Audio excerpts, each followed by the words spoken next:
And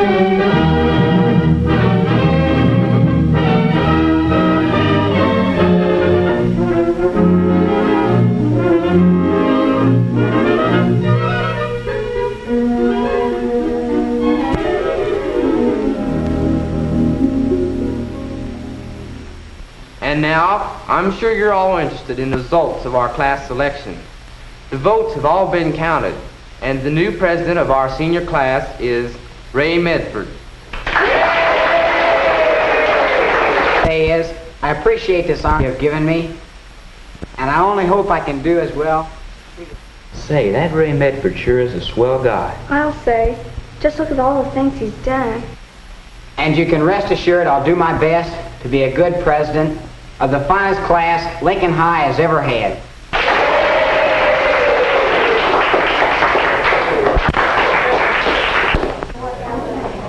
Congratulations, Ray. Thanks a lot, Dick. I'm sorry you both couldn't have been elected. Oh, that's all right. If you need any help on special committees or anything, just give me a call. Sure will, Dick.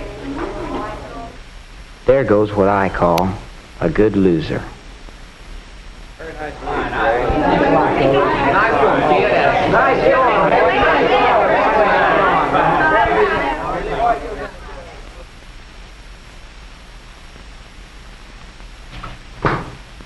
At the start of his senior year, we all knew Ray Medford as an excellent student and a swell fellow. I'm the debate coach here at Lincoln High, and I regarded Ray as a fine speaker. He had won the extemporaneous speaking contest at both the district and state meets for the past 2 years. Ray was confident, sometimes even a little cocky, because Ray knew how to win. Hi. Hi, Steve. Oh, Ray. Yes? Would you come over here for a minute, please? Okay, Mr. Murray. I'll be back in a minute. Ray, I'd like to have you meet Marilyn Jackson. Hi, Marilyn. Hello. Perhaps you remember Marilyn from the tryouts last week, Ray. Sure. I thought you looked familiar. We're going to use Marilyn in extemporaneous speaking this year, Ray, to sort of break her in to take your place next year. Oh, had me worried there for a minute, Coach. I thought maybe I'd lost my place on the team. Oh, no, I couldn't. What I'd like to have you do, Ray, is to help coach Marilyn this year. I don't have time to give her all the help she needs, and if you could work with her... Sure, I'll do anything I can to help. That'd be swell. Well, go to it, kids, and if you need any help, Ray, let me know. Okay. Thanks, Mr. Murray. Have you had much experience in public speaking, Marilyn? No, I haven't. This is just my first try. But I've heard you the last 2 years when you won the state championship for us, and you were just grand. I was just lucky. But let's see what we can do to help you. Now first, if you go over there and... Ray worked hard with Marilyn. He helped her find suitable material for practice. He pointed out the flaws in her delivery, suggested ways for her to improve, and, most important, Ray was patient and understanding. Oh, Ray, I'm so sorry I'm so slow to catch on. I bet Mr. Murray won't even take me along for the trips. But it sure is nice of you to help me this way. Look, you're doing fine. Remember now, act natural. All right, let's try it again.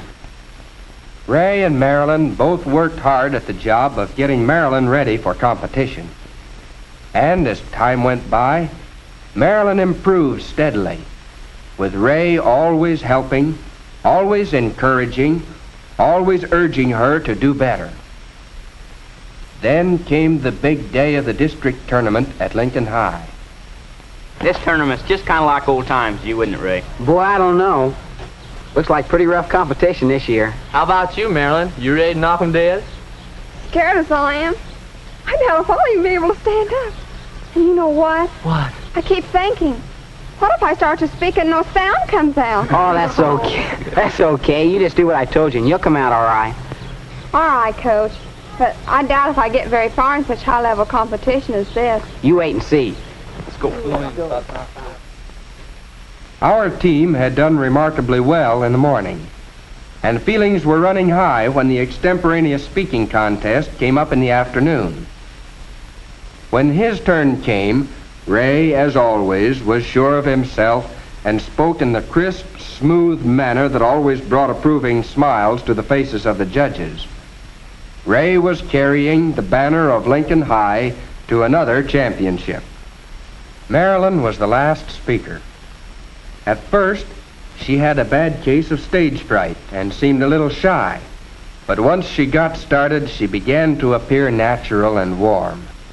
The more she talked, the more confident she became. Marilyn was doing all right. And the judges? Well, Marilyn had impressed them too. After their conference, in which they weighed the merits of the contestants, the judges announced the results. Third place in the extemporaneous speaking contest goes to Mr. Frank Hobson.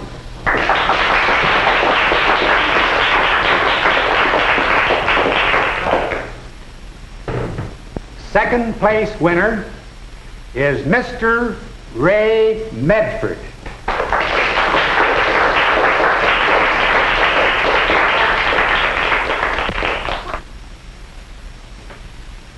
First place in the extemporaneous speaking contest goes to Miss Marilyn Jackson.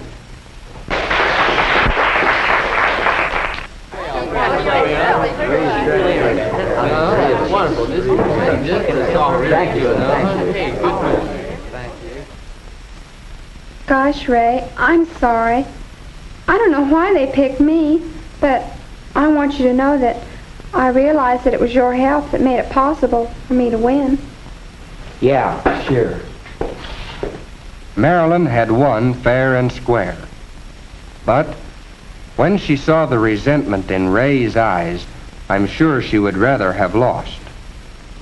As for Ray, well, losing was a new experience for him, and I wasn't quite sure just how it would affect him.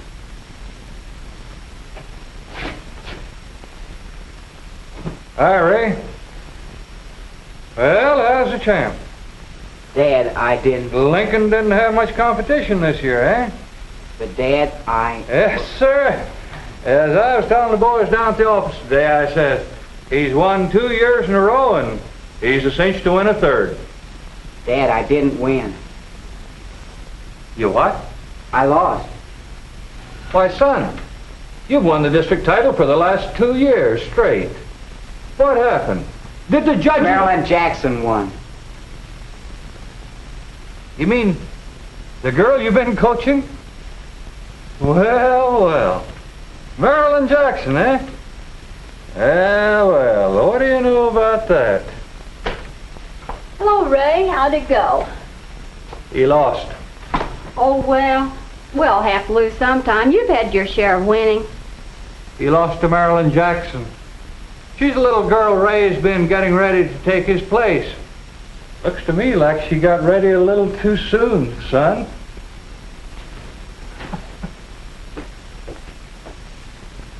Frank, you shouldn't tease him about it. It's all right, Mary. He knows I was only kidding him. Fella's got to lose once in a while. He seemed to be taking it pretty hard. That doesn't mean a thing. Ray's always been a good winner, and he'll be a good loser, too. I hope so. Wasn't that a wonderful speech Marilyn gave you? Yes, and did you see that look on Ray's face when she got that trophy? That was so fun. Hi, Chuck. Hi, Chuck. Hi, girls. Say, Marilyn, you really surprised us. Why, now that you're district champ, your first year, why, who knows? You might be able to go ahead and win the state title for 3 years like Ray tried to do. Say, Marilyn, I bet you I don't think I Well, could. why not? You beat Ray, didn't you? We didn't figure you could do that either. Say, Marilyn, how did Ray take it? Oh, fine, I guess. But look, you know I couldn't have won if Ray hadn't helped me. Here he comes. Hi, Ray. Hi, Ray. Say, Ray, how about coaching me for the exhibition meet next week? Don't do it, Ray. You just can't trust these women. To learn all your techniques and then beat you at your own game, just like Marilyn did. Champ the chump in 10 easy lessons. Why don't you all shut up? Well, give him. He likes praises when he wins, but give him a little kidding when he loses. And, well, we're supposed to shut up. Oh, I don't think you should tease him about it. Well, why not? He's not any different from anyone else, is he? Well, no, but he feels bad and he lost. So and- what? He's won lots of times. Maybe that's his trouble. He's so used to being a winner, he's never learned how to be a good loser. Well, I never expected Ray to be that kind of a character. Neither did I. Well, you know what?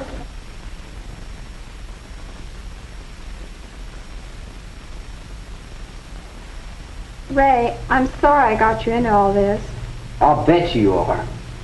Really, I didn't have the slightest idea I'd win. You'll always be the best as far as I'm concerned. Is that why you smiled at the judges the way you did? Played me for a sucker all along. That old business of being so afraid. Poor helpless little girl. Didn't know a thing about speaking. Oh, what a laugh. Ray, I didn't. Oh, what's the use? Marilyn, I'm sorry. Ray, will you come here a minute, please? I'd like to talk to you about plans for the state contest next month, Ray. Hey there, Mr. Murray. I'm not going to be on the team anymore. Do you have a reason? Not interested, that's all. Ray, you don't like being second best very well, do you? What do you mean? I mean that since you didn't win first place for once, you've decided that if you can't be best, you won't be anything. I don't think I that- know how much winning the contest meant to you, Ray.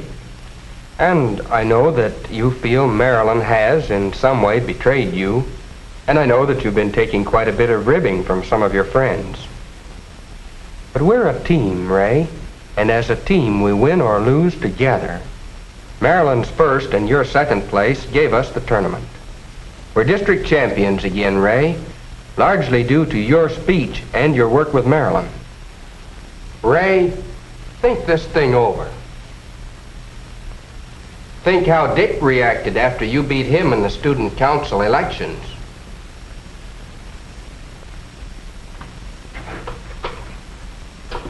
Think, Ray. You can win a lot of respect and inner strength by becoming a good loser.